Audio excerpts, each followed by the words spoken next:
So my name is Casey Lee. I'm the Director of Fitness and Performance at the Parisi Speed School in Northern Vermont, right outside the Burlington, Vermont area. I've been with Parisi since 2011. I believe we're closing in on 10 years here. I manage a staff of myself and 3 performance coaches. We have a licensed athletic trainer. We have a mental skills coach. And we also have a team of registered dietitians on site as well. We really take the idea of a one-stop shop for athletes as they enter our program, making sure they have all the coaches and resources that they need for sports performance from a physical, mental, nutritional recovery level as well. Sports performance, what really fires me up, what I'm super passionate about, is the impact we have on a communication level. I think every athlete comes in with kind of superficial goals as far as I want to get faster, I want to get stronger, but there, in my observation, there's been no shortage of really poor sport coaches as far as just culture, communication tactics with an adult to a youth athlete, specifically with who we train at Parisi. And when athletes come into our sports performance center, our Parisi Speed School, what has always stood out is the way we communicate with athletes, how we talk to them, how we treat them from day one, how we really put them in the driver's seat to their success. I think that is something that's really hard to find in sports performance, in youth sports in general. So that's something that really fires me up. It's what we spend a lot of our time as a staff working on as far as continuing education goes, is just how we communicate with our athletes, whether it's our body language, our verbal communication, the cueing we have in sessions. It's super important. It's one of the most important variables that we really have identified and that we really stuck to in our 10 years of coaching. As far as actual things you can do, one is read the book How to Win Friends and Influence People by Dale Carnegie. That book will help you be a better listener. The other piece is to read and learn from outside of the sports performance industry. We're sports performance coaches. We're really good at getting athletes faster, stronger, getting them to move better on their field. And that's our number one. That's what we do. But what is important is how we communicate to get athletes to get that as their outcome. So reading things and studying things in psychology is huge. Behavioral psychology is important, how habits are formed, habit formation. Another really good book is Atomic Habits by James Clear. If a coach was to read that, they would be able to implement a ton of, and by a ton, I mean, I think I literally pulled out 7 actionable steps that I can do with athletes as far as helping them build better habits, helping them shed bad habits, and helping them get in the right mind frame to be coached, quite literally. But learning from outside the industry, how other service-based industries interact with their clientele. It's crazy. It's not sports performance really related at all, but my mother's a hairdresser. She has had her own salon for over 30 years, and talking to her about how she treats a haircut for someone. And it's crazy when you actually think about how important your haircut is, as far as looking good, feeling good. But physical performance and sports performance is a very similar aspect with our athletes. They come into the facility, they want to look good, feel good. They want to be able to perform at their best. And it's kind of a very different service, but it's extremely applicable with how 2 service providers from those 2 worlds, sports performance and as a hairdresser, kind of attack that. And that's something that I've always said is learn from other industries, spend time in other industries, and ask questions from really good practitioners in other industries.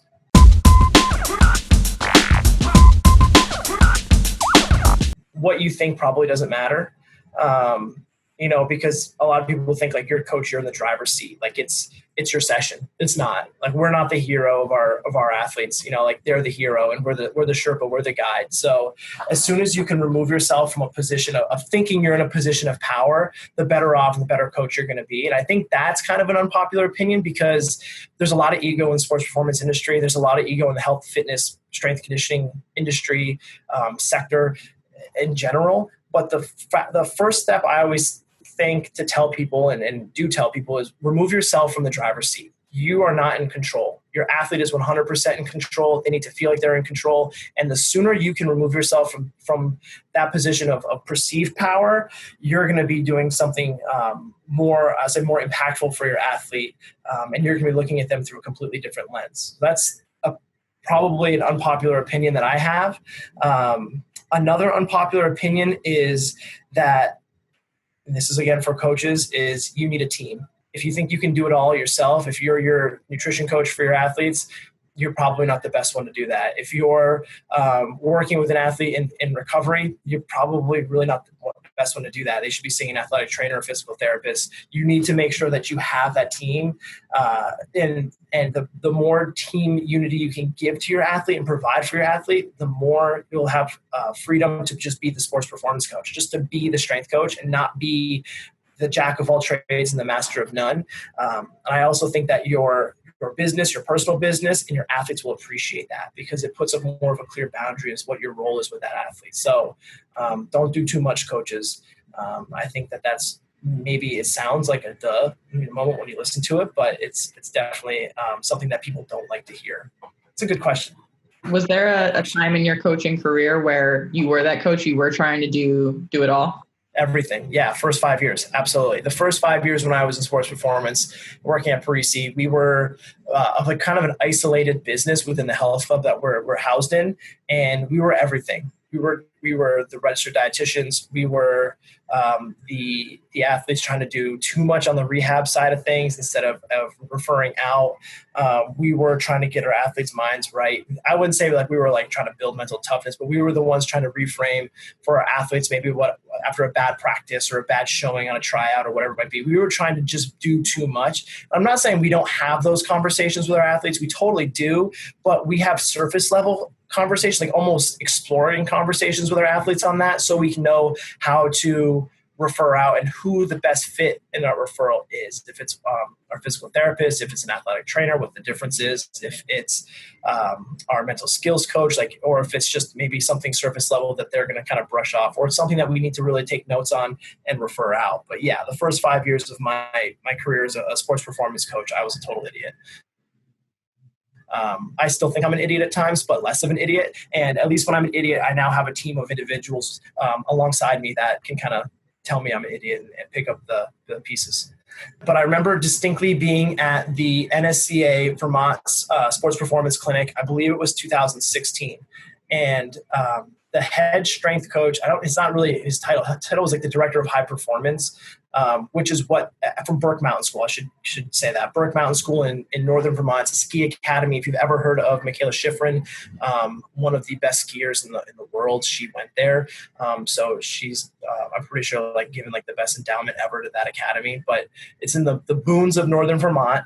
And this gentleman, I can't remember his name, but I'll forever remember the presentation. He talked about this high performance model that they brought to Burke, and it was this fully entrenched athlete experience is like probably the best way to describe it, where it was the food in the cafeteria, it was the recovery room with massage therapists and physical therapists, it was the athletic trainers that would go between the recovery room and the strength conditioning facility, it was the strength conditioning coaches, as well as the director of high performance kind of overseeing everything. And basically what happened was athletes went to this like super remote academy to become the best skiers and literally to like aim for the Olympics.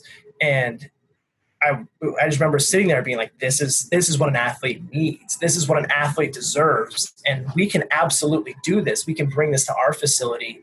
And, it's not necessarily like a private academy tuitions and things like that, but more so just having the resources available and having the resources in a place and environment that an athlete feels comfortable, I think is the secret sauce. It's not the people themselves. It's when an athlete walks into our speed school and, hey, there's the athletic trainer. Or when an athlete walks into our speed school and they go to the PT clinic and they see the athletic trainer in on their evaluation. And then they go back to training, the athletic trainers there. Or then the strength coach is observing the return to performance. Or it's the mental skills coach working with an athlete on the training floor, to either a physical or mental capacity. Like it's just kind of seeing it all there and being like, yeah, this is really cool. And should I ever need to utilize or take advantage of any of these professionals, then I've got it. It's all in one spot that I know that I can do and I feel comfortable doing it. So that was probably maybe the epiphany of isn't like these people need to be involved. It's this environment needs to have all these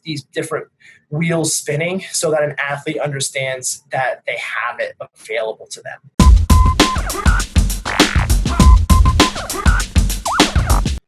I don't really regret anything, but rather if I could reframe it, what I would do different is I would probably have spent the first, like my early 20s. I'm not like an old person. I'm 30. I'll be 31 later this month.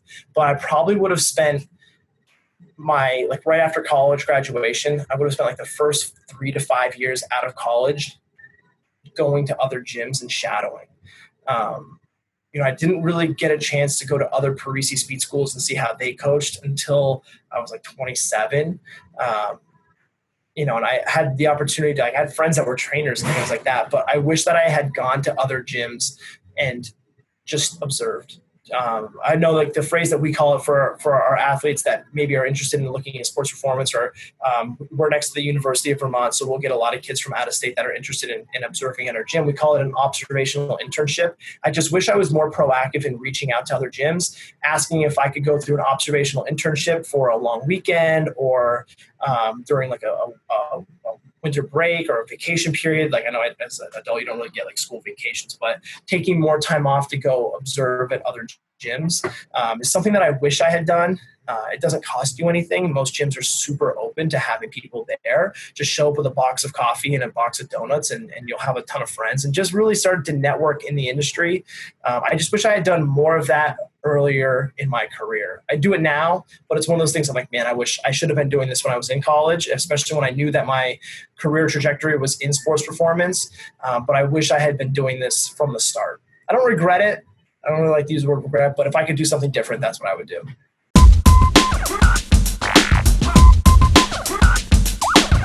It would probably be, oh God, man, I'm wavering between two right now.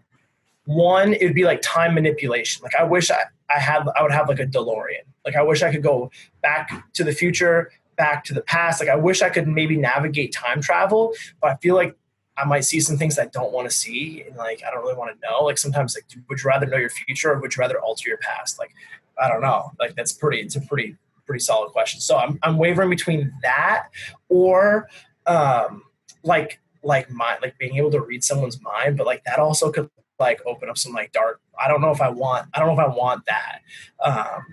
Like I have an 18-month-old child, so part of me kind of wants to know like what her brain is thinking, because she's like a tiny little human. But at the same time, I'm like, ooh, I don't know if I really want it. Like it comes with like a lot of responsibility on both questions. So probably time travel, because I could choose like to go to the future or to the past or something like that, but probably time travel. That's it's a lot. Like everyone would be like, oh, super strong or flying. Like, no, I don't want, that's superficial powers. I don't want that. Like Batman, he just had a suit. Like he got it done in just a suit. Like you don't need to be like Superman, like, or have any of these things. You need to like, you gotta really think about that.